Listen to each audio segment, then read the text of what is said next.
everybody in. The professors that work at ASU can enter the room. Yes. And I'm gonna come back in 2 minutes. I have to change room, so give me 2 minutes and yeah, thank you. I'm just muting myself. Okay. Hi, Cecilia. Hello, everybody.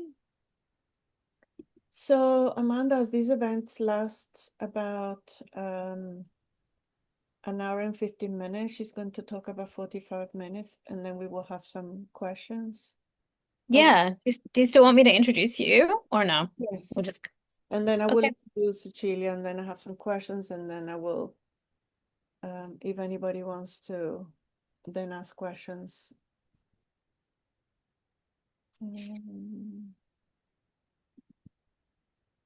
Make sure are you recording? I've already started the recording, then we can.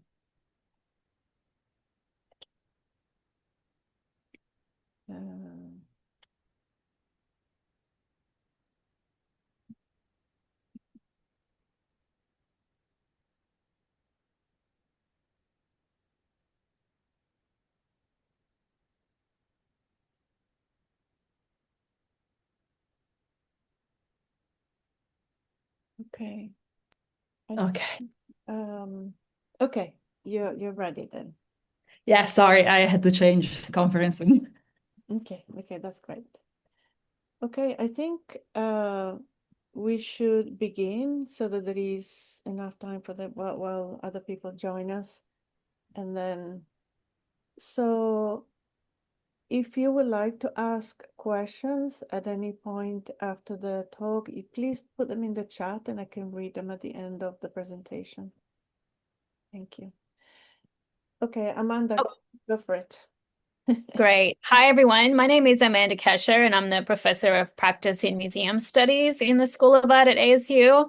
Welcome to our very exciting event today with our special guest, Cecilia Alemani, and our Program Director of Museum Studies and Associate Professor Cecilia Fajardo-Hill will be introducing our guest today and moderating the conversation afterwards. But I just want to sort of give a few different acknowledgements. So the first is that this lecture is sponsored by both the Navigating Change in the Museum lecture series and also the School of Art Visiting Artist and Scholar lecture series. And Navigating Change in the Museum is a lecture series in the spring and has been running for the last few years as part of the ASU LACMA Fellowship Program.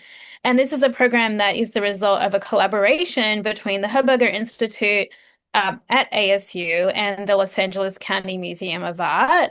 And our fellows come from underrepresented communities and work at LACMA and other museums across the country while completing their master's degree in art history at the School of Art. And we're also very grateful to our funders. So this lecture series has been most generously supported by the Mullen Foundation. So please join us for a robust series of lectures this spring. We do have many other lectures coming up for the remainder of the semester. But for now, I will hand it over to Cecilia Fajardo-Hill. Thank you, Amanda. Cecilia, welcome so much to participate. We are thrilled that you are here. I have such an enormous respect and admiration for your work. So Cecilia Alemani is an Italian curator based in New York since 2011. She's been the Donald R. Mullen Jr. Director and Chief Curator of the Highline Art, which is a beautiful project. If any of you has not been, please, at any moment in time, you will be able to be surprised by it. And then also she curated recently, Once Within a Time in 2025 at Santa Fe. She was the thesis director of the 29 Venice Biennale, the Milk Dream, which is such an important exhibition. And then also you have been the organizer of Making the Mark, which is an important collection of shark art. And there will be a forum now in March, which is so interesting. Anyway, it's just a very long and interesting career that you have had, and we're excited for you to give a presentation. Then I will ask you some questions. We will open some questions for the rest of the public. Thank you. Well, thank you so much for the kind introduction, and thank you all for being here. I'm honored to talk to all of you. And of course, I want to thank you, Cecilia, for inviting me. You're an extraordinary curator. Your exhibitions have been so influential for me. So I would love to do the reverse and listen to you, but unfortunately today you're gonna listen to me. And it's I wanted to take this opportunity to mostly focus on two exhibitions, which I curated in the last 5 years. The first one is the Venice Biennale, which I curated in 2022. And then, as Cecilia said, recently the Santa Fe Biennial, which just closed a couple of weeks ago. And in a way, there were two very different exhibitions, but I will walk you through both. I have many slides. I will skip on some because, of course, I can never choose images for my talks, but mostly I will try to explain how I came to certain decisions and what was the curatorial and artistic thinking behind these exhibitions. And let me start sharing my screen. Let me know if you can see fine. So I'm going to start with the Milk of Dreams, which is the title of the 59th Venice Biennale. As you might know, the Venice Biennale is the oldest biennial in the world. It was founded in 1893. The first biennial happened in 1895. So I had the honor of curating the 59th edition. And what I curated was the central exhibition. Sometimes you hear about the Venice Biennale as a place that has lots of national pavilions. Those are also part of the exhibition, but I only curated the exhibition in the central pavilion and the Arsenale, which is the sort of core of the exhibition. The Milk of Dreams, the title of the exhibition, came from a very special book by an amazing surrealist artist called Leonora Carrington, who you might know for very unique paintings and works on paper that convey, the effervescence of surrealism. She was British of English origin, but moved to Mexico in the 1940s when lots of intellectuals were fleeing Europe for the beginning of the war. As a curator, I've always been interested in surrealism. I've done lots of projects thinking about surrealism, and I knew that surrealism would be sort of one of the grounding kind of roots or columns of this exhibition as I was doing research. But the way I got to the title was, sometimes as a curator, it's very hard to get to very good titles. And I think actually authors and writers and artists are much better at titles. So I often look at their work to find inspiration. And while I was thinking already of an exhibition that would sort of hover around the idea of metamorphosis and transformation, both of the physical body, but also of the definition of humanity, I came across this little book, which actually is a collection of children's stories that she originally wrote on the walls of her apartment in Mexico City when in the early 50s she had two kids, and she depicted these extraordinary metamorphic figures that would merge humans and animals and machines in this extraordinary depiction of fluidity of the world. Eventually, these stories were transcribed on a notebook and then collected in a book that was titled The Milk of Dreams.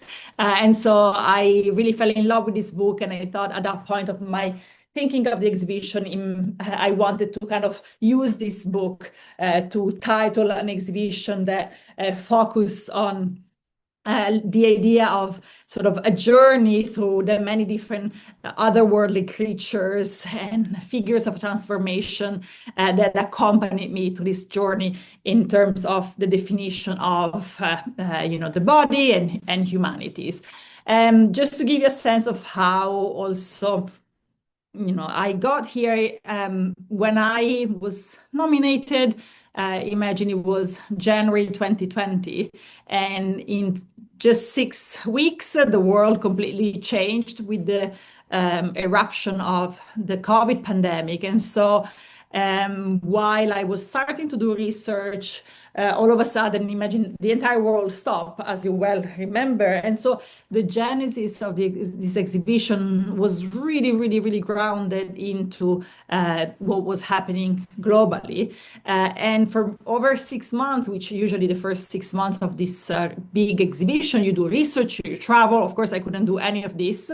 I was basically stuck in my apartment in New York and met hundreds of artists via Zoom, or I don't even know if we were using Zoom at the very beginning, maybe it was Skype, but I basically could not travel or see anyone. And I say that because it's often easy to forget what those months were like, but I basically met so many people whose life was turned upside down. Many artists lost exhibitions, some also lost studios. And so as I was talking to them, these sort of virtual studio visits became much more sort of existential windows into their life. They became confessions, almost conversations that went much more beyond the actual, looking at the paintings and videos that they were making, but more like what was the status of the world. And so in a way, those conversations became the genesis of questions that you see in the screen that really started animating my thinking about this exhibition. Questions such as how is the definition of the human changing, what constitutes life, and what is the difference between vegetal and human and non-human, what are our responsibilities towards other species, and what would life look like without us. This was kind of uncanny, because I was starting to think about these issues by reading lots of post-human thoughts. Someone like Rosi Braidotti was very important in my thinking. And then all of a sudden, these kind of preoccupations and anxieties became incredibly real. And so they basically helped me create the 3 themes of the exhibition. The first one was the idea of the representation of bodies and their metamorphosis, how, of course, metamorphosis is a topic, a theme, a genre that has existed in the cultural sphere for centuries. It's not millennia, but it became quite important to think about that, especially when the human body was sort of under attack of an invisible virus. The relationship between individuals and technologies, which I think is, of course, a topic that was very relevant in general, but that also became quite real in terms of thinking about, on one side, the fear or the hope of sort of the transhuman thought of, being able to improve our bodies through the evolution of technologies and new inventions, while at the same time, the fear of a sort of complete machine takeover or AI takeover. But those preoccupations also became very relevant during COVID, when every single mediation was done through technology. Was like all of our relationships, even with our parents, with our kids, became about talking to a phone, talking to a screen. And in a way, technology had this very polarizing and ambivalent feeling of bringing us together, but also separating us with the screen. And I feel like a lot of artists were thinking about that. And then finally, thinking about the connection between bodies and the earth. So a broader discourse about changing of our planets. And I was very influenced by a writer called Silvia Federici, who wrote about the sort of re-enchantment of the world. The exhibition brought together a large number of artists. There was about 113. The Venice Biennale is a very large international exhibition, but I did feature and wanted to invite a large number of female artists, of women artists, or women identifying artists to a level that was between 85 and 90% of the show, which was, of course, quite new, especially for the Venice Biennale, but I'm sure we can talk about this later. And then most importantly, when it came to the exhibition itself, I wanted to create a dialogue between historical work and new practices. So normally when you go to the Venice Biennale or to a biennial in general, you have the expectation that you are going to see the cool young voices of the last 5 years, who is hot and cool, which of course it's also why I'm a curator. I go to these exhibitions to learn, but I also feel like there was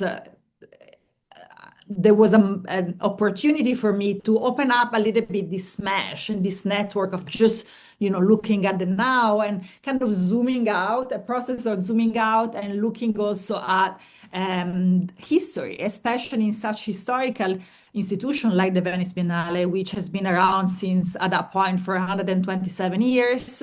And I wanted to also try and reflect on the history of this exhibition. And this is why, alongside the journey of the show, the show was really grounded in 5 moments or historical displays, which I called historical capsules, which I'm going to show you, that brought together works mostly from the 20th century that sort of helped me create connections and sort of a different transhistorical dialogue between contemporary artists and historical one, but also offer, most importantly, sort of counter narrative to the most,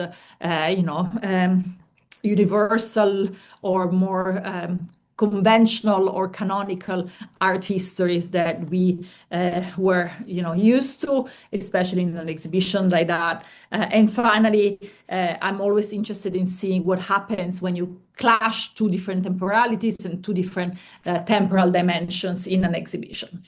So I'm going to walk you through, I'm not going to describe each slides, but the exhibition at the Central Pavilion began with this important artwork by an artist called Katharina Fritsch, who is a German artist. And I like the idea to start the exhibition with an animal on a plinth and not a human. Of course, we were also in the middle of lots of discussions about the role of monuments in our cities. So what did it mean to enter this sacred space of art and see a giant green elephant, this very uncanny figure just appearing in front of the viewer and greeting them where you normally would see probably a man on a horseback, and then it continued. One of the aspects that I tried curatorially to do was to sort of always put in dialogue artists. I think that our job as curators is very much is the one of storytelling and to kind of telling stories that go beyond the pure presentation of one artist. But what happens when you put together someone like Rosemary Trockle, which in this picture you see on the walls. These are woven pictures that are really, really important artworks that talk about manual labor, but also technology. And then in the middle, you see Andrei Suta, who is a young artist from Romania who makes these gorgeous glass sculptures that portray bodies in transformations and metamorphoses, and they're clashing with each other. This is the central room of the Central Pavilion. As you go in the underground space, you encounter the first historical capsule, which perhaps was the most significant or really the heart of the exhibition. And you would find a space that was completely different. And for those of you who are interested in sort of curatorial practice, I tried to introduce a different kind of looking in these capsules, looking that was very focused and very detailed oriented. This might look to you like a regular museum, which is totally true. However, normally in a biennial like the Venice Biennale, you don't see this density or this kind of installation, just because usually, you have so much space. It's less about the details, it's more about the wow effect. But one of the challenges of curating shows of this scale is that you don't want the viewer to be tired and exhausted of seeing the same large scale pieces. You want to create a pace, or I wanted to create a different pace, one that would allow for wow moments, but also from focused looking. And so this capsule brought together only women artists, mostly from the 20th century, who looked at ideas of metamorphosis, but also fragmentations and kind of unruly bodies through different practice, from paintings to sculptures to magazines. On this window, on this vitrine back here, this was sort of a very special display of artworks by Remedios Varo, Leonora Carrington, Leonor Phillips, or all the sort of famous or now well-known surrealist female artists. But again, thinking about someone like Leonora Carrington, 10 years ago, she was certainly not hanging on the wall of the Museum of Modern Art in New York. She's now, but not 10 years ago. So some of these artists are famous, but many of them were not necessarily that well known. And so I wanted to kind of look back also in the archives of the Venice Biennale and understand why and how many of these artists, some of them were actually exhibited in the Venice Biennale, but most of them were not, and try to sort of correct the history and bring back their voices and their sort of artistic contribution in these historical presentations that were not philologically necessarily academic or correct. It was bringing together very broader geographies and practices, but I hope that it really helped the audience to kind of, first of all, meet and get to know new artists, but also understand that so history repeats itself, and like many of our colleagues right now are forgotten or set aside against mainstream narratives. So it happened also in the past. And so maybe by, again, zooming out, we can see how we can maybe correct this history and introduce new thinking. But so as you enter this sort of secret jewelry box, then you would go out and continue the journey in the exhibition, where you encounter artists by like contemporary artists. In this case, you have Cecilia Vicuña, for instance, on the left, and hanging. These are great works by the Indian artist Myralini Mukherjee. And so basically the show continued by juxtaposing usually two artists in the same room, or really inviting artists to respond to the architecture of the space. This is a beautiful garden by a very famous architect, Italian architect called Carlo Scarpa, who worked with the Venice Biennale starting from the 40s. And he decided to, and this was born out of the idea of a sculpture garden. So in a way, I decided to display perhaps the more traditional sculptures that I had, like Simone Fattal, with these beautiful bronze and ceramic pieces. In the same pavilion, you would encounter another capsule. It's called Corps Orbit, or Body Orbit in English, and it brought together artists that used language or thought about language as a medium to define themselves. And so on one side, you had artists exploring concrete and visual poetry, but also artists that used their body as a medium, like Sister Gertrude Morgan, or many other artists that defy conventional languages to bring up, different forms of spiritualism and language to define themselves. As you left this capsule, which all of these capsules were designed by a team of exhibition designers I worked with. They're called Forma Fantasma. It's an Italian team, and they really helped me. You don't really see here, but everything is covered with fabric, has a different texture. But then you would go out and find the work of contemporary artists whose work was kind of in dialogue with that you saw in the capsule. Overtachi, for instance, was a Danish sort of outsider artist. Here you see the work of Amy Seelman in dialogue with Branwyn Katz, who's a young South African artist. This is a major installation by Louise Lawler, which was sort of activated by a performance by Alexandra Pierici. And then you basically went into the second part of the show, which kind of started from traditional rendition of bodies. This is a solo room dedicated to the Portuguese artist Paula Rego. And then you would see how the bodies became transformed and kind of subject to weird metamorphoses, like in the painting by Jana Erler, or in Shuvinaya Shuna, who is an indigenous artist from the from Canada. And here again, relationship between Carrie Upson, who made these weird, very metamorphic portraits of herself in dialogue with a younger artist called Hannah Levy. I'm gonna kind of continue until you see that the body is completely disappearing to leave space to the digital. The painting on the back was a painting by Jacqueline Humphreys in dialogue with a young Italian artist called Sara Enrico. And then the last capsule of the pavilion was called Technologies of Enchantment, and it was dedicated only to 5 artists, Italian artists, female Italian artists that were connected to what we call arte programmata, or like op art in Italy, but were not, except one, were never part of the official movements, which of course were led by very famous male counterparts artists.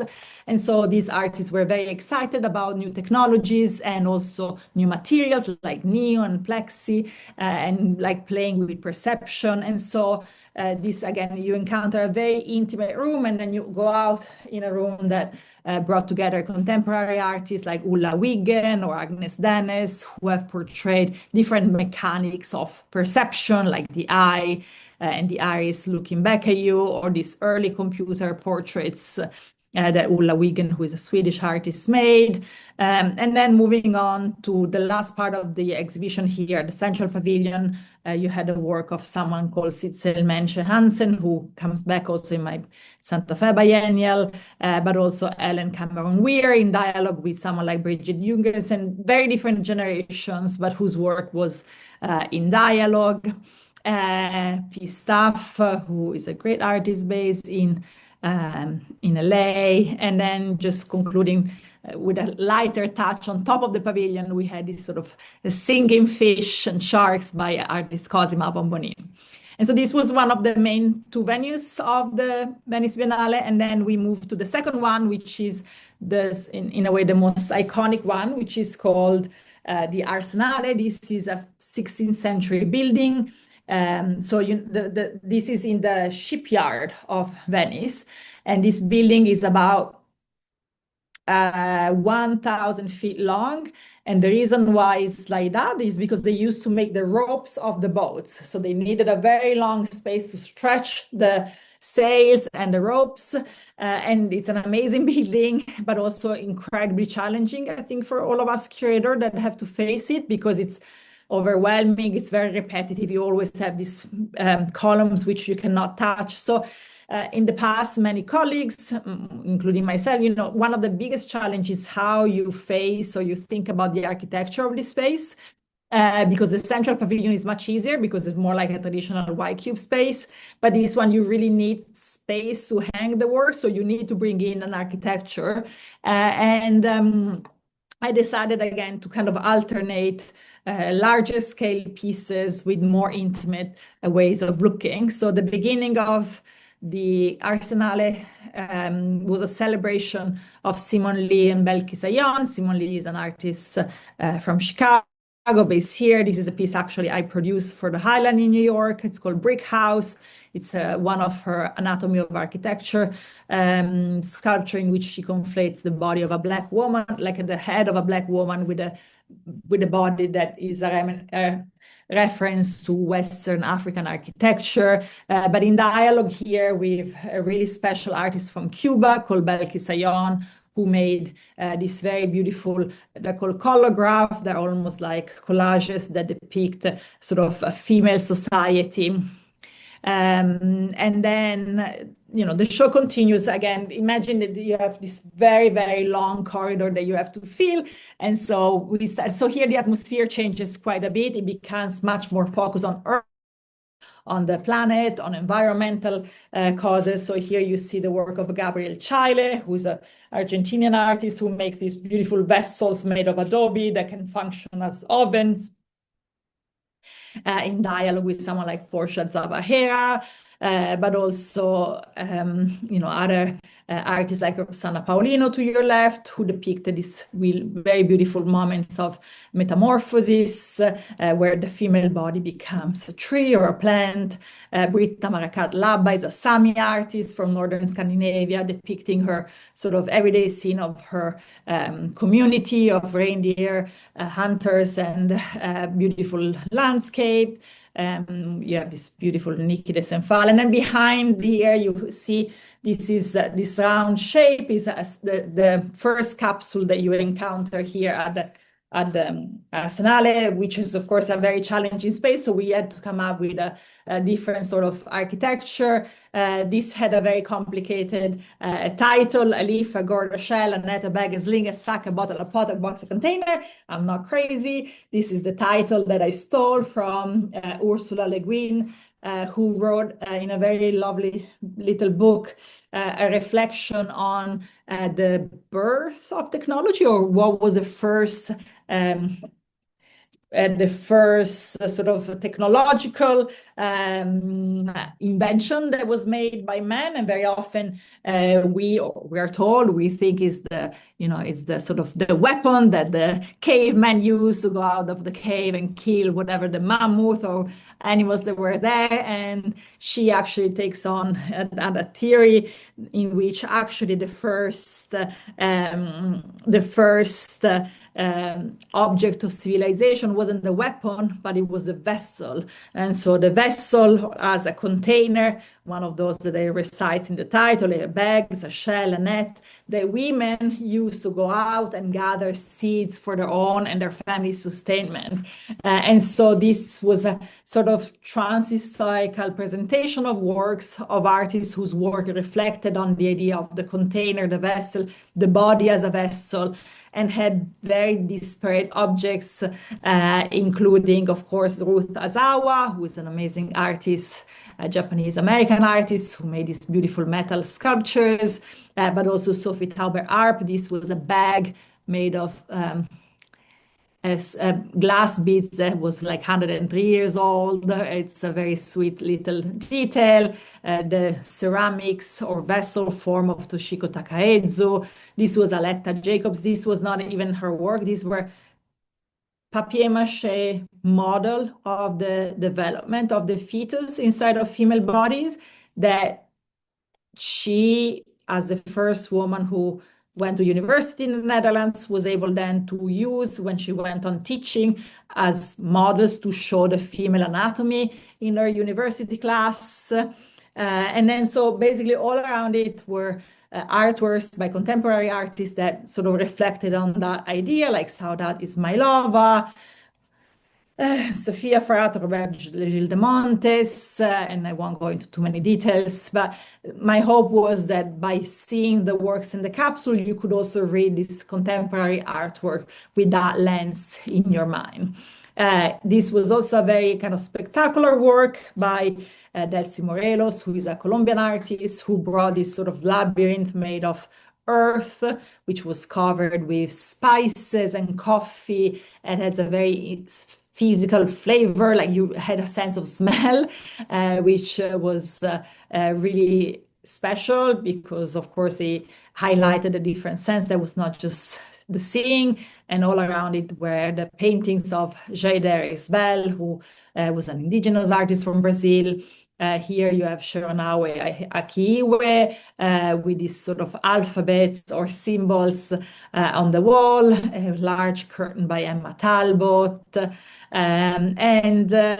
show continues, so you continue to see these sort of body forms that sometimes merge with animals, other times with other shapes. These were some very exquisite drawing by Ibrahim El Salahi, who is an artist who they're called pain drawings, and it was his way of coping with his own bodily pain by making these very ritualistic drawings on the back or the inside of medicine boxes. So you can see the lines. Imagine if you open a medicine box. Ali Cherry is a wonderful artist from Beirut, who actually won the Silver Lion as the best emerging artist, who brought these sort of mud figures that combine different forms and different civilization, and had a very special video inside. And then finally, the last sort of capsule was called Seduction of a Cyborg, and it was sort of a turning point in the exhibition where I sort of abandoned the reflection on the earth and sort of more ecological theme to go into the clash with technology. This was a capsule that again brought together artists who explore since Dada and the Bauhaus the idea of the cyborg, so this kind of fusion between a human and a machine. It was full of very weird things. And so here, for instance, we painted, like we covered the floor with this bright blue. We had these very cold lights. Everything was covered with very metallic surfaces, and brought together like artists or thinkers whose work was not necessarily well known. Like, for instance, here on the right-hand side, you have these 3 sculptures by a really special artist called Anu Poder, who was an artist from Estonia, who during the communist time made these incredible sculptures that were made like in the 70s and 80s, made of silicone and rubber materials that were certainly not available to artists, that she found from her brother, who was a doctor. These are Lavinia Schultz and Walter Hodges. These are kind of mannequins that were used in the performances and theaters in the 1920s, which are so incredibly powerful. And then the last stretch of the exhibition, this was a large installation by Kapwani Kiwanga, which was also a reflection on so the sand, material of sand. But also here you can see that the show becomes much more, if you like, pop, sort of dialoguing artists like Teresa Solar, whose sculptures are hanging in the middle, with young sort of pop artists like Jamie and Giuliano Vigliani on the side. We had this kind of fluorescent flowers by Tetsumi Kudo. And then Louise Bonnet, who's a young artist based in LA, with these deformed bodies. This was probably the most beloved or hated piece in my show. It was by a young artist called Rafaela Vogel. It's an anatomical model of a penis that is being dragged by a procession of milky giraffes. Mir Lee, who is a Korean artist who makes very visceral installation that includes kinetic elements and liquids. Sort of, there is always this hint to the body, but the body is also disappearing or like fragmented, like in these pictures by Kerstin Brach. Sandra Mujinga brought this also very cyborgy looking figures. And then in the very, very last section, you had this kind of sci-fi sculptures by Marguerite Humeau, Tishan Su, who is a great artist, really thinking about sort of epidermis and digital skins since the 1980s. And then Lynn Hersham Leeson, who also is someone that has been really thinking and making works about the idea of the cyber for many, many years. And then you would end this kind of long corridor with a piece by Barbara Kruger, who played with the idea of hypercommunications. And then in the very final kind of leg of the show, I brought back an installation by Robert Grosvenor. And then perhaps one of the most iconic pieces was this garden by Precious Okoyemon. So imagine she wanted a garden inside the space. The show opened in April. Not so easy to grow stuff in April in Venice when it's really, really, really cold and damp. So this is what it looked like at the beginning, but then the show lasted for 7 months. So the vegetation started growing and taking over. You could walk around it. And she used 2 main plants. One was a sugar cane, and then this one that you see is called Kazu or Kudzu, which is a sort of, it's a plant that is forbidden in the United States, and it's an invasive plant that basically covers, that was believed to be a plant that could heal the soil, especially exploited by the cotton plantation. It was imported by Japan, but actually took over as much, and it's really, really hard to eradicate. So we created this very dynamic landscape. And so this was the end of the exhibition, where you could actually not see the sculptures anymore, and they were all kind of taken over by the kudzu. And then a couple of pieces from the outside. This was Wu Zhang, who was an amazing video filmmaker who kind of filmed the sort of the ocean from the perspective of a whale. And then these were just works at the end of the show. I'm gonna take a break and I take a sip of water. I'll let you read this quote that I always love. It's from one of the negative reviews that I got from the Financial Times, but I think it's always great to show it in a slide.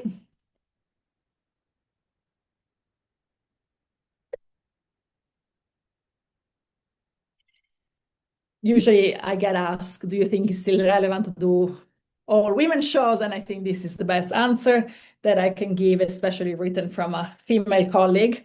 But I am going to move on to a very short overview of my show in Santa Fe, which just closed, which was titled Once Within a Time.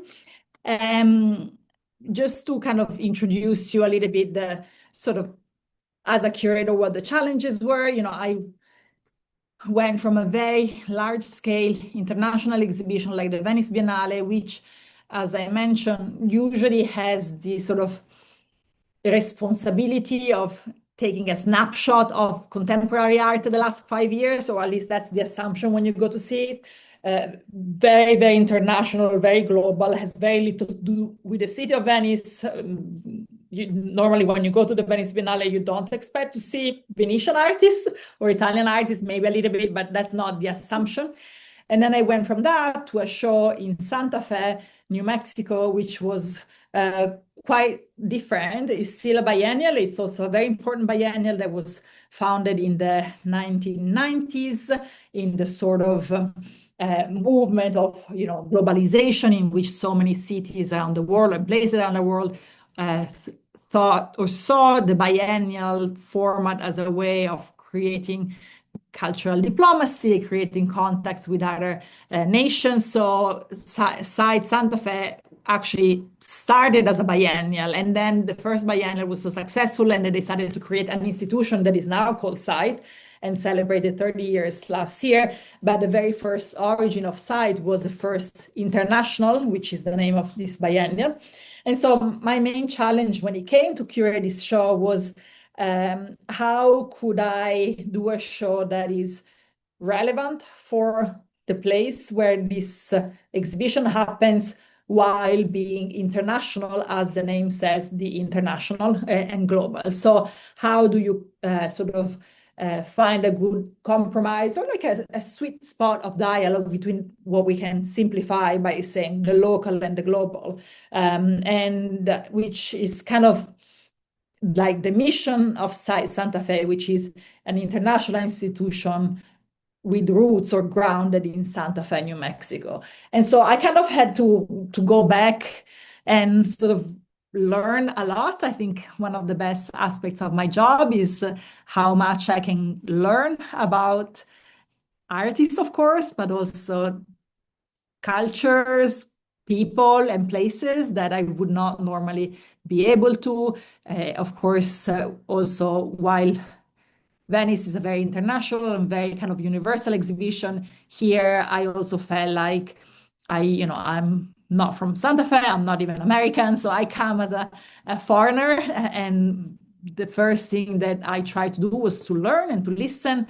And so the title of the exhibition comes from one of the artworks in the show by a filmmaker called Godfrey Reggio, who you might know for a series of very famous films he shot in the 80s and 90s called Koyaanisqatsi or Poyakatsi, which were accompanied by music by Philip Glass. And I was a big fan of those films. I don't know for which reason. They were incredibly famous in Italy when I was growing up in the 90s. And I remember watching them in the middle middle of the night and being completely mesmerized.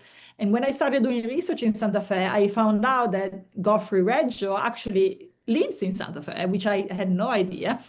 And so I watched his very latest movie, which he shot during the pandemic in 2022, and it was completely different from his previous movies, which felt more like documentary.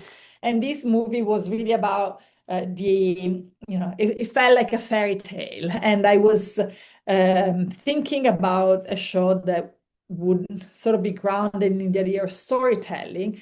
And this movie really captured many of the preoccupation and thinking that I was having in that moment. It's played by kids. Everything is circular. It's all made with little models because he couldn't shoot in person because of the COVID pandemic. And so I decided to approach him, of course, with the idea of showing this work in the show, but also of taking the title.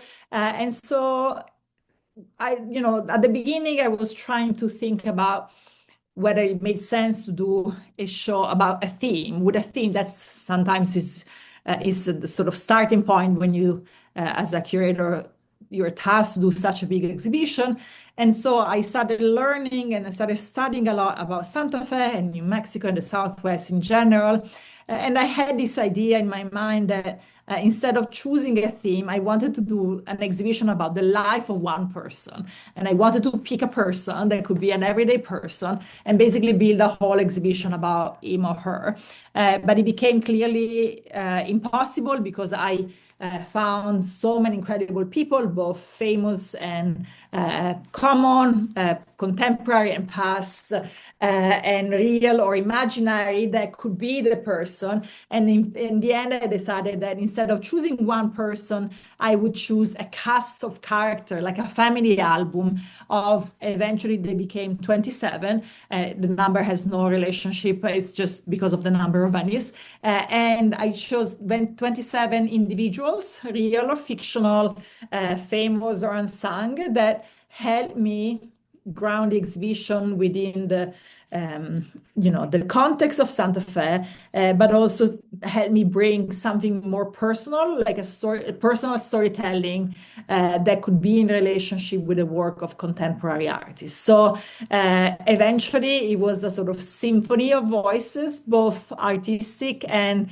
everyday, that you encounter through the exhibition. I call these figures of interest, and the way you encounter their life or their life stories is through either a label or objects they left behind. So as you walk into the show, you really see artworks by contemporary artists, but you also can find an interesting anecdote about another artist, or literally an everyday man that lived in Santa Fe and whose life I wanted to amplify to bring the more quotidian aspect into the exhibition.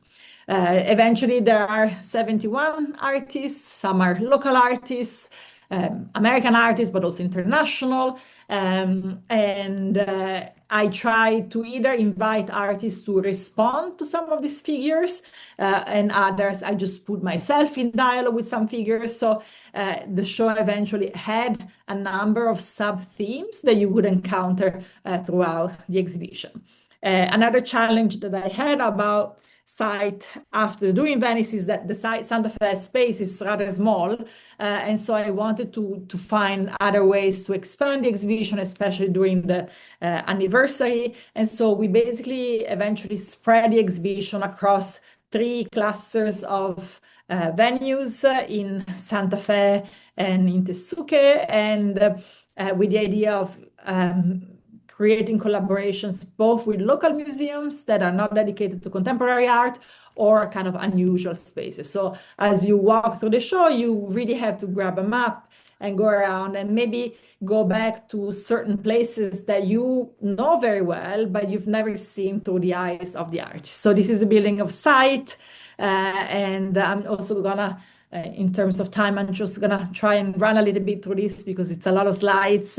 But site Santa Fe was the main venue, and here you are welcomed by a large piece by Louise Lawler, which is a detail of a photo of a surrealist globe by Mariette Oppenheim, in dialogue with these three weird figures that are mannequins by a French artist called Gisèle Vienne. And so the idea of mannequins and the body comes back often in this exhibition. They were very creepy and eerie.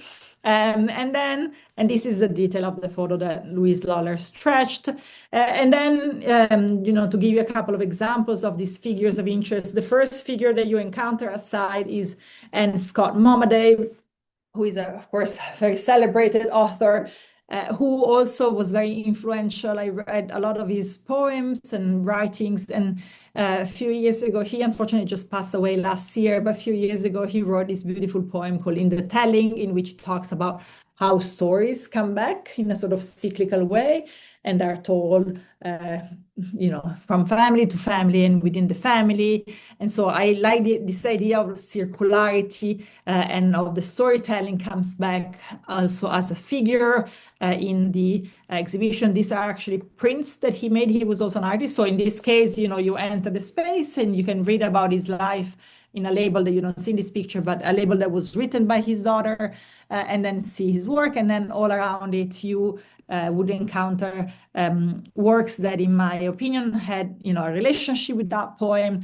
Those two sculptures are by Simon Lee, who is the same artist that you saw in my Venice show. These were collections of, on one side, more than 800 cowrie shells, and the painting on the back is by Dominique Knowles. And they were both sort of in dialogue with this vitrine that contained the work of Ellen Cordero, who was a Pueblo artist from Cochiti Pueblo, who sort of invented a form that is now quite well known, or like you can see it in many stores, like the storytelling figure.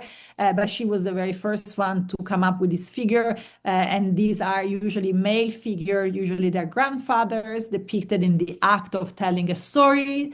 Their eyes are closed, their mouth is open, and they're surrounded by myriads of kids or grandkids that are climbing their body to listen to this story. So this room functions more as an introduction to the idea of storytelling. And then, you proceed to the other rooms aside, and there always is an object that kind of marks the theme of that room. In this case, this was a marionette by Gustav Baumann, who was an artist from Santa Fe, who you might know for woodcuts, very cute, that you see also very much around town. But he was a puppeteer as well, and he made these great puppets. This was a witch or a bruja, and this puppet introduced a section of the show in which I looked at the idea of the uncanny, or thinking about the feeling of uneasiness that we have when we look at an object or a sculpture, a painting that looks human but is not. Here you have some historical work by Norman Zammit, who was actually all the kind of artists by deceased artists had a connection with New Mexico. He taught at UNM and was censored for these paintings in the 1960s, which were portraying these kind of fragmented bodies.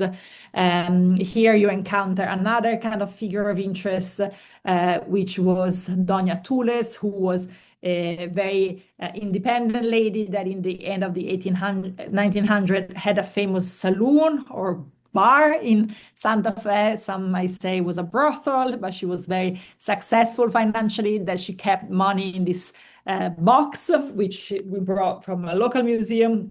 And so here you can read, we invited authors, mostly New Mexican authors, to really give a new life to this figure. So when you read the label, it's never like a sort of traditional label. It's not a Wikipedia label, but it's like, for instance, in this case, it's told in the first person, like it's sort of fictional, like fictionalizing also, not necessarily fictionalizing, but kind of bringing a new voice to this person. And so what you found around this were work that again, sort of celebrated sexuality and independence, something that you might know very well, but in Santa Fe, New Mexico, for many decades was seen as a land of freedom. Lots of people moved there in the 1800s, both, to be cured by tuberculosis, but also because there was a sense of freedom, especially for women, that is noticeable in the fact that, for instance, many museums in Santa Fe were founded by women that came probably from the West Coast or East Coast and moved there and opened some of the most famous museums in Santa Fe. Anyway, so here you can see I also worked with an exhibition designer here who helped me transforming a bit the space. You might have been at site. Usually it's an industrial space. I wanted to use colors and texture to kind of change the feeling, the temperature. And so bringing it a more like a warmer kind of palette here with these curtains that were printed with gradients. And then here, for instance, you have one of sort of the highlights or the kind of fun things that I found about Santa Fe. These are paintings by D.H. Lawrence, the very famous author that you might know for his, Lady Chatterley's Lovers, very scandalous novels of the 1920s. He, like many other writers and artists, was invited to Taos, not to Santa Fe, but to Taos by a woman called Mabel Dodge Lujan, who was a patron of the arts, who moved to Taos and opened basically an artist colony and had over really, really important artists, including someone like George O'Keeffe, of course, that is very much connected to Santa Fe. But D.H. Lawrence spent time in Taos, and besides being an author, maybe was a better author than an artist, but these were paintings that he made in those years, and the kind of erotic paintings that were censored when shown in London in 1927 or 28. After his passing, they're still censored, so they cannot be shown. But for a long, long story that I don't have time to tell you, they are actually in a collection in Scottsdale, so not far from you guys. And we managed to have the original one. Copies of them are in the La Fonda Hotel in Taos, but these were the original ones, and so it was very special to have them in an exhibition that again in a part of an exhibition that explored the idea of sexuality. This was a movie by Geoffrey Reggio, and then I'll mention the second room site, which had a completely different feeling and color. This was very much dedicated to the idea of energy, both as a projection that exists in our mind of the Southwest as this magical, I realize it's a stereotypical version of thinking about the Southwest as a place to be cured and healed, especially at the turn of the century when so many sanatoriums were open to be cured by tuberculosis for high altitude, but also the idea of this land embedded with magic and spiritualism. This thing that you see in the front of this picture is actually a rod. It's one of the objects of the figures of interest that was carried by a gentleman called Francis Schlatter, who was a healer who walked around the Southwest at the end of the 1800s and apparently had magic power to cure people. And this is something that comes from a local museum. And then in sort of dialogue with these great paintings by Agnes Pelton, who was one of the close to the transcendentalist movement. Here you can see some other images. This is Rebecca Salisbury James, who was also another local artist who was a good friend with George O'Keeffe and made paintings on reverse glass. Basically what I try to do in this room is to look at two sort of faces or sides of what we call energy. On one side, this idea or projection that the Southwest is the land of enchantment, that land that cures you. But on the other side, of course, the history of the atomic bomb and the Los Alamos labs and the sort of atomic tests. So two sides of the energy. This is Joanna Keane Lopez, who is an artist based between Santa Fe and LA. And she created this beautiful installation in which she has a bed with a colcha. A colcha is the kind of stitching traditional of New Mexico, a Hispanic tradition, where she's representing the diffusion of the atomic cloud when the Trinity test happened, and her family actually lived very close to that, and her father was just 2 years old when the 1945 the test happened, and so she wanted to recreate this very domestic scene to kind of highlight how the tests affected local communities in a very domestic settings. I'm just gonna skip a bit because we're late, and then other works that really kind of reflect on the idea of the effect of not just the atomic bomb but also the mining of the uranium, where you're seeing this picture by Will Wilson and so forth. Here, or like the explosion right here in a beautiful mural by Minerva Cuevas. Here you see a final room at site, which was inspired by Vladimir Nabokov, who you know as the author of Lolita, but his connection to the Southwest and to Santa Fe was that he was there several times during the 40s and 50s when he was traveling across country to do research for Lolita. He was also a lepidopterist. He loved butterflies. He studied butterflies. These are original sketches that he took to study the wing pattern, like wing patterns or flying patterns of butterfly. And there is an interesting entry in his diary in which he talks about spending time in Santa Fe and Taos. So here you see artists dealing with ideas of nature and for other forms of life and with these very organic shapes. And also here, I'm just going to skip a bit because we're late. And then this was also the last room at site, which looked at the idea of language and how language can be both a sign of identity, but also a weapon of sort of distraction and cancellation.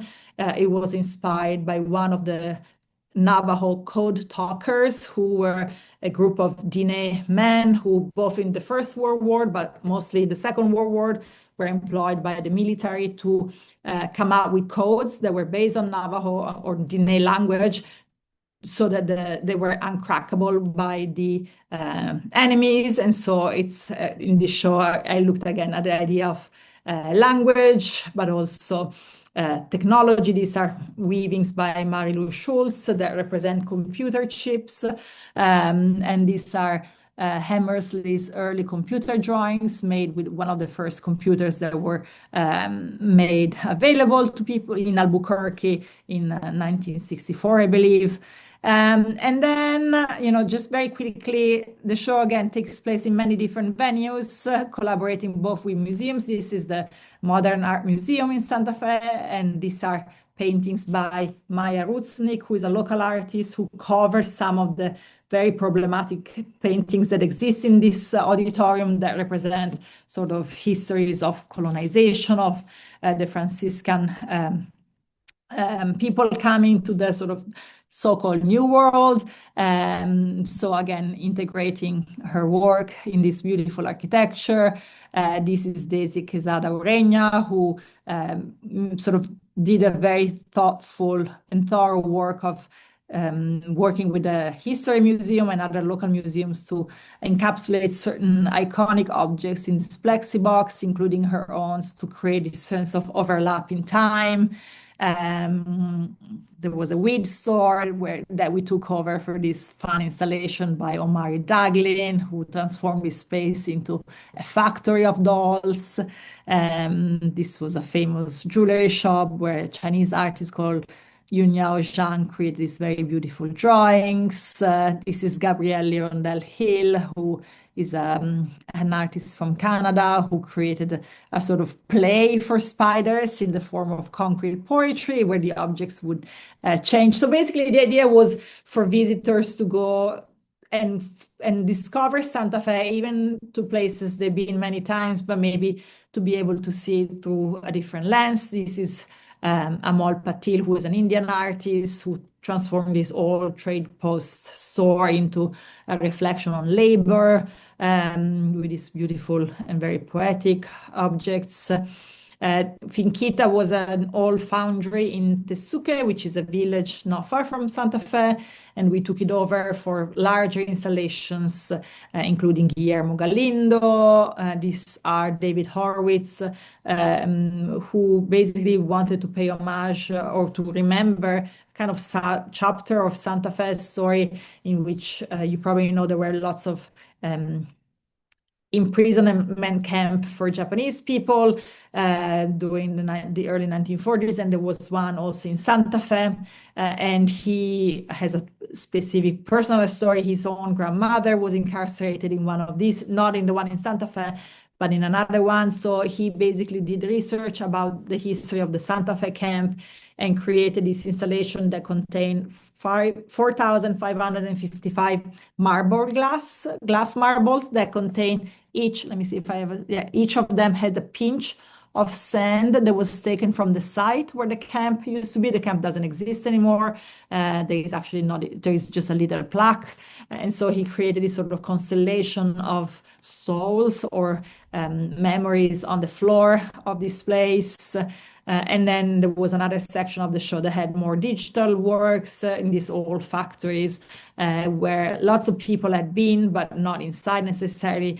And so it was a way also of taking the community through spaces that they drove by many, many times but never seen. This was a it was an installation by a Thai artist called Curated, Arunandon Chai, that completely transformed this space into sort of ritual or sort of commentary on life and death and rebirth, being inspired by Zozobra, one of the very iconic monuments of Santa Fe. And then I'll conclude here, like Museum Hill is, of course, a location that has already lots of museums, but this is a good example. Not many people I met in Santa Fe had ever been to the military museum, so we asked if we could collaborate, and they said yes. They gave us a very nice space, and I did a show that looked at artists that believed in other sort of dimensions or in aliens or in other forms of life elsewhere. For instance, here you have the work of John McCracken, who is a very famous minimalist artist who lived in Santa Fe, and his work couldn't be, drier, but actually he thought of these minimalist sculptures as almost vessels or portals to other dimensions. He famously believed in UFOs. And so we are displaying also original drawings in which he looked at his own work as, again, portals to other dimensions. And so were other artists that kind of reflected on imaginary landscape, or like Ali Cherry, who you also met at the Venice Biennale, had this very moving film in the auditorium. And then at the Wheel Ride, there was a show that looked at the idea of journey through the body, through the landscape, and this very traditional Hogan-shaped museums that is usually dedicated to indigenous artists. Let me see. And then finally at the Folka Museum, which is probably one of the best known museums in town, we invited an artist from Taipei to transform a space into this cramped paper world in which he shows one of his animations. He's an artist that comes from a family that makes paper offering, which is a very traditional form of art making, in which you make a sculpture made of paper that you burn in homage to a person that just passed away. So he created these paper sculptures everywhere and then covered the entire space with paper. And then there was an animation. And then he worked with the museum to exhibit a display of objects from other cultures that also are rituals to celebrate or to commemorate the dead ones. And that's it. So I'm gonna stop here because I think I spoke probably too much, but thank you, Cecilia. This was wonderful, and I'm sorry that there is always like a moment where there is a hurry because there is, so much to say. Of course. To explain that.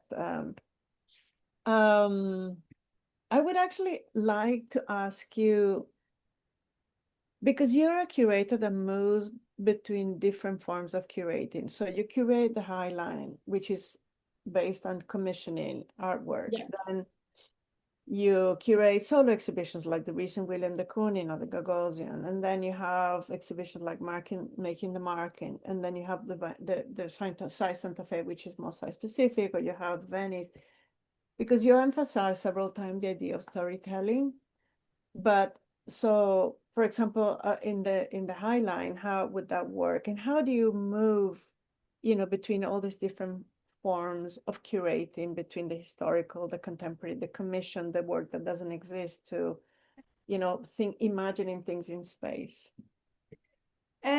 I think, the best answer is that I have never worked in a museum. I never wanted to be a museum curator. I have nothing against museums, but I like to work fast and, move from medium to medium to modality to modality. And that's why I try to curate in sort of unusual spaces. That can be the High Line, which is sort of an open air museum, but it can be, a more traditional gallery, but also it can be Santa Fe, which is a very, I use really the city as a giant pedestal. So I think to me I'm excited when artists are excited, and I think artists are excited when they get the chance to work in unusual spaces. Of course, artists get excited to show up MoMA as well, of course. But I think, the idea of challenging them and tasking them with the challenge of creating a new piece that can be for the gardens of the Highland, which is very complicated because they're seasonals, and right now they're covered with 3 feet of snow, and then in the summer they're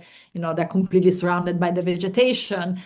Or it can be like an old foundry in Santa Fe. I think artists love the idea of also not necessarily working in kind of pristine spaces, and I think I have a good sense of what they might like, or like how to kind of push their kind of practice to new challenges and new levels by tasking them with complicated spaces. And so that's something that I've always liked to do.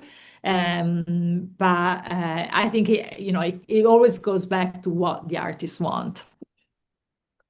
Yeah, in that sense, I wanted to actually ask you, how do you work with artists? Because that is really probably the most rewarding of all things that a curator can do. Even when you're, let's say, dialoguing with Laura Carrington and thinking of when she was making the Milk of Dream, writing the book. So what kind of relationship? What is it? A dialogical? Is it collaborative? How porous it is? How does it become? Is it something that becomes a friendship? Or Yeah, I think it really depends.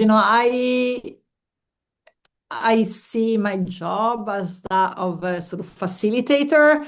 I do the boring things that artists don't usually want to do. I'm the middleman in between the artist and the institution. Again, I don't work in a museum maybe because of that, because usually museums are more bureaucratic and restrictive than other places. But on one side, I'd say my job is that of making space for the artist so that he or she or them can just focus on what they do best, which is usually not paperwork or bureaucracy, but it's like the creative thinking. And then, it really depends. Sometimes, I've worked with artists many, many times in my life with the same artist. Other times it's just one a unique occasion, but I don't necessarily think of a friendship. Of course, I am good friends with many of the artists I've worked with, but I think it's more like it's more like a dialogue, a creative dialogue. And so I want to be able to create opportunities so that their work can be really pushed to another dimension. And sometimes on the Highland is by offering artists the very first chance to making a public artwork that they've never done before. Other times maybe to scale the work to another dimension, so to be in dialogue with a different kind of community. But my job is to make sure, Santa Fe was a very good example. Of course, there were lots of local artists, but because of the show was so grounded in the idea of storytelling, there was a huge amount of education that I had to do with the international artists that had no idea where Santa Fe was, what the culture was like there. And I myself was also a foreigner there. So I had to study myself and try to also share what I learned with artists who might just think about, more cultural stereotype about this land. So I think there is a lot of dialogue that comes out of exhibition, but eventually is to create the best condition for the work to shine. I will ask you a last question and then open to any questions. So One of the things I was always I found always very interesting about you is both you have this very fluid and ingrained practice of relating the art historical to the contemporary, and I would like to understand why do you feel that that is important, and also thinking of this idea of the global, because for example, Sci Santa Fe, you were rooting it into this kind of conversation with the site, but at the same time you were drawing, and when you look at the Highline, some of the artists that you have had that they're so disparate, and from, I don't know, Chile, and then you have someone from New York and so forth, or Italy. So how do you think of this kind of universe? Because the global can seem often so almost like a stereotype, this idea of Yeah, global, but then the global excludes most of the globe, yeah? So how do you, yeah. the idea of the transtemporal and the, transterritorial? So just the first part of the question, the historical one, I think it's something that I've always been passionate because we're kind of all art historians, or like that's how we get trained. And I think it's to me, what's exciting is less to do a historical show, which I can appreciate, but I don't have that occasion. But it's more to put in dialogue a historical work with a contemporary one. And that was the reason we did these capsules in Venice, because so many artists, contemporary artists would tell you, oh yes, one of my influences has been Leonor Fini, or surrealist artists, but you never get to see them together. And so to me, that was, that clash was exciting because it allowed also artists to be literally in dialogue with their mentors, or maybe with people that they didn't know, but whose work had rhymes or resonances with them. But also because I also feel like, and this especially in Venice, but in a way also in Santa Fe, Santa Fe, or of course we know Santa Fe or New Mexico, because, we know, but the most important artist is Georgia O'Keeffe. Of course, there are pilgrimage to Santa Fe to see her house and so forth. But to me, it was much more interesting to find historical artists that lived at her same time, but were not hers, but were active, like Rebecca Salisbury James or many others that were excellent as much, but have been kind of written out of history for reasons that are really beyond, that, like, sometimes there are marketing reasons. And so in a way, in Venice, I was shocked to look back at the history of the Biennale and see how little has been done for women artists, but in a way that, sometimes like 20%, 15% of the inclusion up until like the 1980s, not the 1800s. I wanted to, it's not a fixation, but I wanted to look back at history and see why some stories were never told or included. I don't know necessarily the reason, but I had the opportunity to make space for those stories. And then when it comes to the global, I don't know, I think I was, or like I started working and thinking about art in the 1990s, which was the moment of globalization. I think the most important exhibition I've ever seen in my life was Documenta 2002 by Okwem Vezor, who kind of completely, shocked me. And, it's the first time I saw, art from literally the globe and not necessarily the famous places. And so I think, and also maybe it's because I'm a European person working in a different country. I also try, of course, it's always going to be a partial look. You're never going to be able to do a completely global exhibition, but I try to bring voices that don't necessarily belong here. For the Highland is interesting because the Highland is visited by 6 million visitors a year, and these 6 million visitors, a third are international visitors. And so what happens when a person that comes from Vietnam to visit the Highland actually bumps into a Vietnamese artist on the Highland? I think there is something quite refreshing and moving about that. But at the same time, of course, we also show lots of local artists. So I also try to, to understand what the audience is. In Santa Fe, the show, included international artists, but didn't have necessarily that international goal because, it's also a smaller show. You couldn't have an artist from every country. But those artists I brought, I thought could create an interesting dialogue with the site. So. Would anybody in the audience like to ask a question? I know that we are basically out of time, but if Cecilia doesn't mind. Yeah, no worries. Sorry, I went a bit No, on. okay.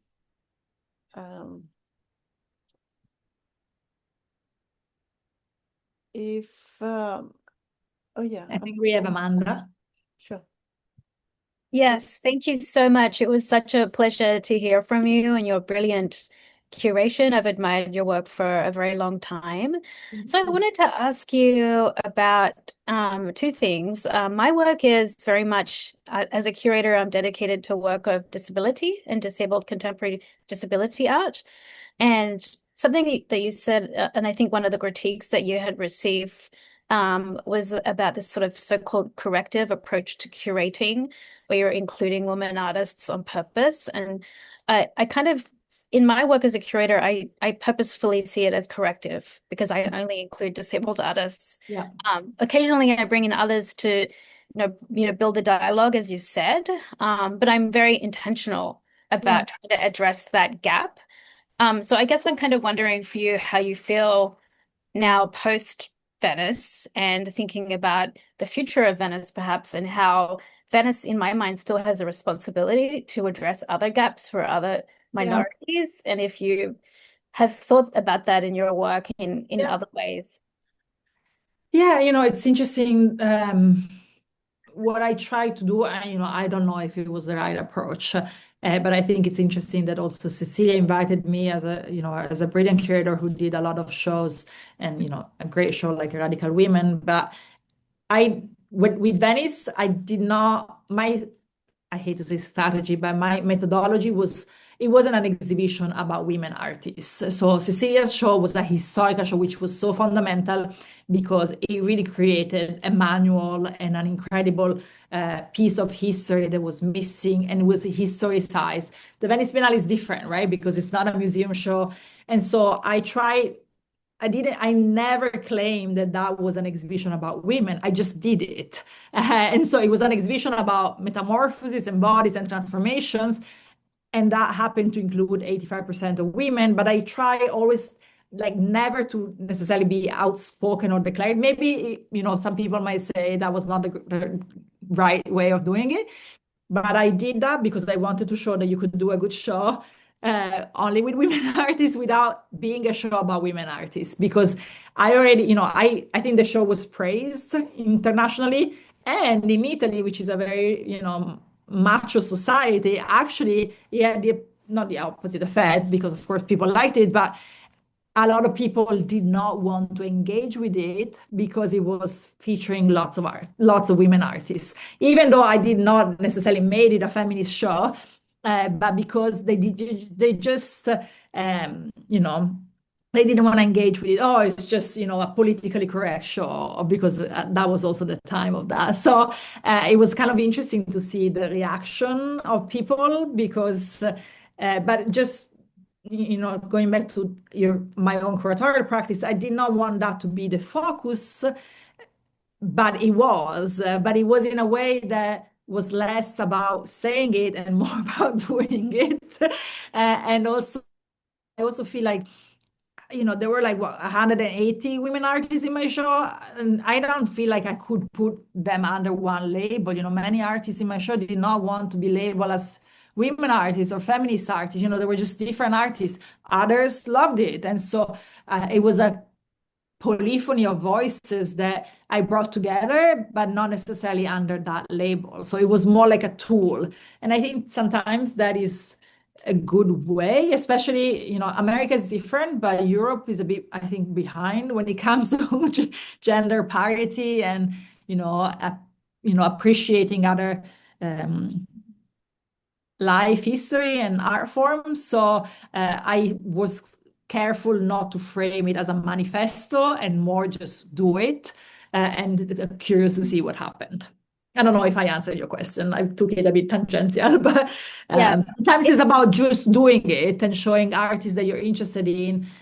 There might be women, disabled artists, but without having necessarily to make that the topic, because in a way, I think in the end, artists want to be treated as artists, not as women artists or as Sure. disabled artists. But again, that's not my place to say. Sure. Thank you. Yeah. So if nobody has a question, I would like to ask a last question, Cecilia, before Yeah. we. So any person that curates know that you need like an army of people that work with you. There is like a team, and I'm thinking of when you produce those big commissions. I know, for example, at the Venice Biennale in Santa Fe, exhibition designers were very important to bring to life, this sort of music-graphic choreography of art and dialogues. And so I would like to, for you to tell us a little bit much about that kind of choreography of you with artists and the teams, and what kind of people work with you. Yeah, I actually work with very, very small teams. Venice, it was me and two people. One was my right hand, and one was a person that basically oversaw, let's say, the publication and labels and stuff. In Santa Fe, it was just one person. I mean, of course, then there is the team of the Biennale and Site Santa Fe. But my core, I like to work with small team because I like to be very involved. And maybe in the future I will have a giant curatorial office with dozens of people working, but right now it's small. But I do, love working with, I'm also learning to work with exhibition designers because, the Highline I don't, because it's already a piece of architecture and, it's just me and the artist. And, you have a natural scenography there. While at Site and in Venice, I knew, I've seen so many shows in my life, and I know that just some, as you say, kind of exhibition choreography can help making the show so much more digestible for the viewers because they remember the colors. Color is so important. There are some like very little details that can really help. And so in these two shows, I did work with exhibition designers. And to be honest, it's a lot of work because again, you have your vision, but in the end, you're displaying artworks by artists. So you want to be faithful to their voices. And so it was just a huge amount of work, especially in Venice, to make sure that, artists were happy, but also, I need to keep in mind the flux of the show and how people wander through the spaces. So it's just, I mean, the answer is a lot of time spent on Zoom discussing and testing and really spending. I personally try to build the show completely prior. I don't really like to improvise. So most of my shows are made on SketchUp, on 3D models, but the attention to the details, every single wall and every single viewpoints is studied, let's say on before the show. And then of course, you improvise when there is an issue, when you're installing, but I try not to be surprised. But other curators do the opposite. It's more like about the excitement of improvising in situ, but that's not me. Yeah. Any new projects coming along? I'm doing a big exhibition in Paris that is coming up this year in a new institution. And then I'm doing an exhibition in Milan, which is the city where I come from, where the Olympic Games are right now, of an Italian-American artist called Costantino Nivola, who lived here in New York. So smaller shows, but in very kind of interesting new spaces. So then the Highline keeps me busy. So you're all welcome to come. I'm happy to take you for a walk. Not now because it's minus 20 Celsius, so you don't want to be out there. But anytime you happen to be in New York, just feel free to reach out. Thank you. Thank you so much, Cecilia, for staying longer and being so my generous pleasure. with everything that you've discussed with us and showed in your ways of working and thinking. My pleasure, and thanks so much for having me. And seriously, don't hesitate to reach out. I'm always happy to meet you. I have a website, so you can write me there if you want to. But I look forward to meeting you at some point in the future. Yes, we will meet in March. I mean, at Yeah, least we will meet, but everybody else. Yeah. Okay. bye Thank you. Thank you, everybody. everybody, for coming to Thank you. the talk. Bye.